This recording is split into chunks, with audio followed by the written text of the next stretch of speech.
আন্তর্জাতিক পারমাণবিক শক্তি সংস্থার সঙ্গে সব ধরনের সহযোগিতা বন্ধের ঘোষণা দিয়েছে ইরান। দেশটির প্রেসিডেন্ট মাসউদ পেজেশকিয়ান এ ঘোষণা দেন।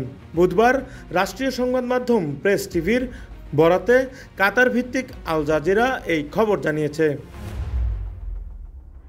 এদিকে ইরানের আধা সরকারি বার্তা সংস্থা তাসনিম জানিয়েছে, সম্প্রতি পার্লামেন্টে পাশ হওয়া একটি আইনে এর সঙ্গে সম্পর্ক ছিন্ন করার নির্দেশনা ছিল, যেটি প্রেসিডেন্ট এখন অনুমোদন নিয়ে কার্যকর করেছেন। ফলে দেশটির সরকারের জন্য এর সঙ্গে সব ধরনের সহযোগিতা বন্ধ রাখা এখন আইনত বাধ্যতামূলক। বিশ্লেষকদের মতে এই পদক্ষেপ পারমাণবিক পর্যবেক্ষণ ব্যবস্থায় বড় ধরনের বিপর্যয় ডেকে আনতে পারে এবং তেহরানের পরমাণু কর্মসূচি ঘিরে আন্তর্জাতিক উদ্বেগ আরও বাড়বে। ইসরায়েল ও যুক্তরাষ্ট্রের সঙ্গে সাম্প্রতিক সংঘর্ষের পর ইরান ও জাতিসংঘের পারমাণবিক সংস্থার মধ্যে সম্পর্ক আরও অবনতির দিকে যায়। গত 13 জুন ইরানের একটি সামরিক ও পারমাণবিক গবেষণা স্থাপনায় বিমান হামলা চালায় ইসরায়েল। এর জবাবে তেহরানও ইসরায়েলকে লক্ষ্য করে ড্রোন ও ক্ষেপণাস্ত্র ছোড়ে।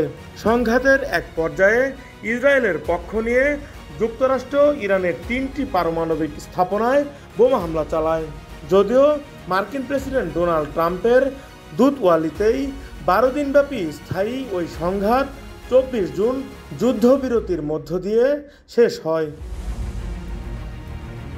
আন্তর্জাতিক বিশ্লেষকরা মনে করছেন, যুদ্ধবিরতি কার্যকর হলেও এর সঙ্গে সম্পর্ক ছিন্নের ইরানের এই ঘোষণায় পরিস্থিতি অবনতি হতে পারে। তারা বলছেন, এর পর্যবেক্ষণ ছাড়া ইরানের পরমাণু কর্মসূচির স্বচ্ছতা বজায় রাখা কঠিন হয়ে পড়বে। সংস্থাটি দীর্ঘদিন ধরেই তেহরানের ইউরেনিয়াম সমৃদ্ধকরণ কার্যক্রম পর্যবেক্ষণ করে আসছিল।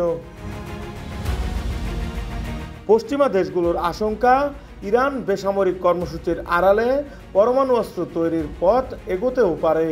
যদিও তেহরান বরাবরই বলে আসছে তাদের পরমাণু কর্মসূচি শান্তিপূর্ণ উদ্দেশ্যে ব্যবহারের জন্য।